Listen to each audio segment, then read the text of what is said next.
Russie, 1917. La toundra est silencieuse. Recouverte d'un manteau de neige, elle étouffe le cri des soldats blessés. Les cristaux, imbibés de larmes et de sang, ressemblent à des baies pourpres écrasées.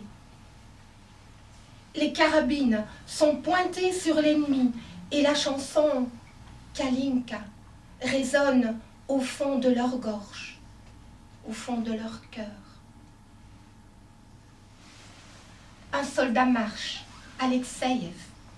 Ses pas écrasent les cristaux de neige, les rassemblent dans un crépitement sourd.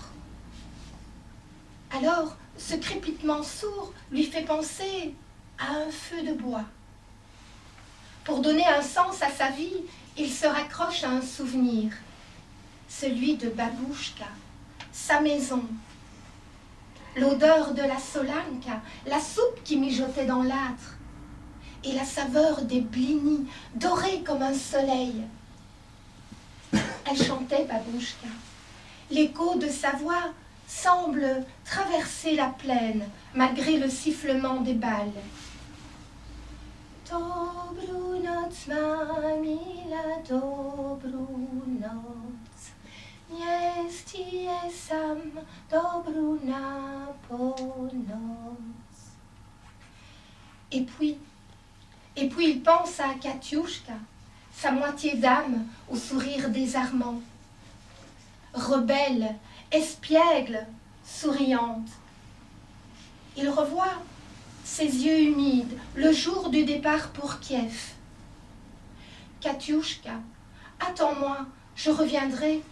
Notre amour est assez grand pour défier le temps, l'éloignement, le froid. Attends-moi. Alexeïev, prends mon collier de perles, il te protégera.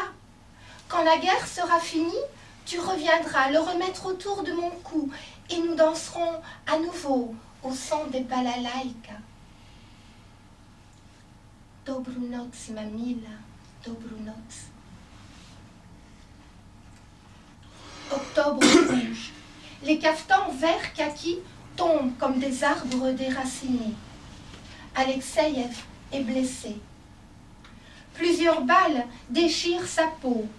L'une d'entre elles n'a pas pu atteindre son cœur.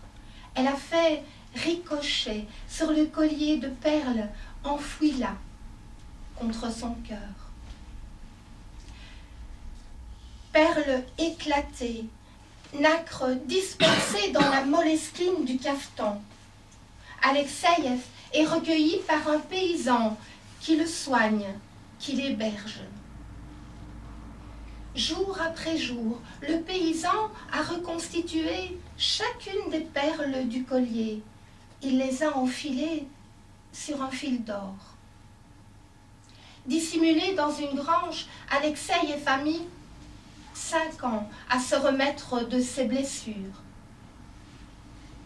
5 hivers se sont écoulés. Ils n'ont pu effacer Katiouchka dans le cœur d'Alexeïev. Son amour nourri d'espoir, de ferveur, de plusieurs écrits, est resté intact.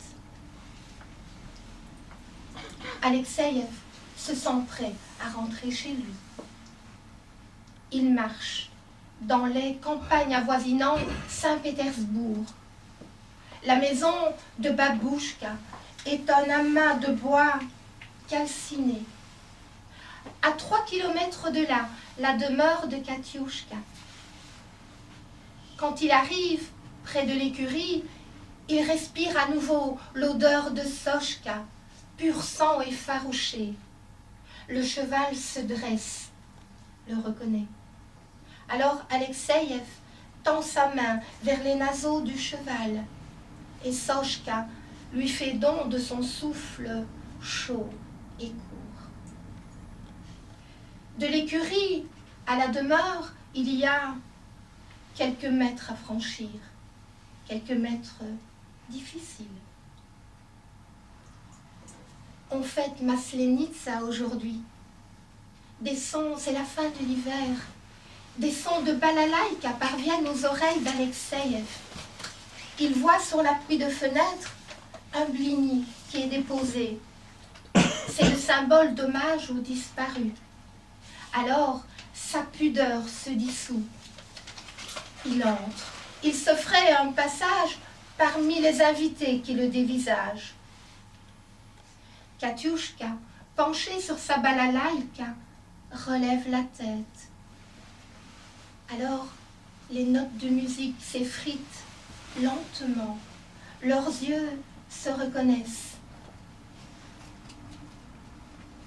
Avec une infinie délicatesse et un peu de maladresse, Alexeïev pose le collier de perles autour du cou de Katiouchka.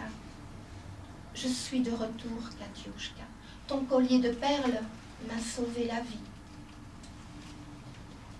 Les balalaïkas reprennent leur musique.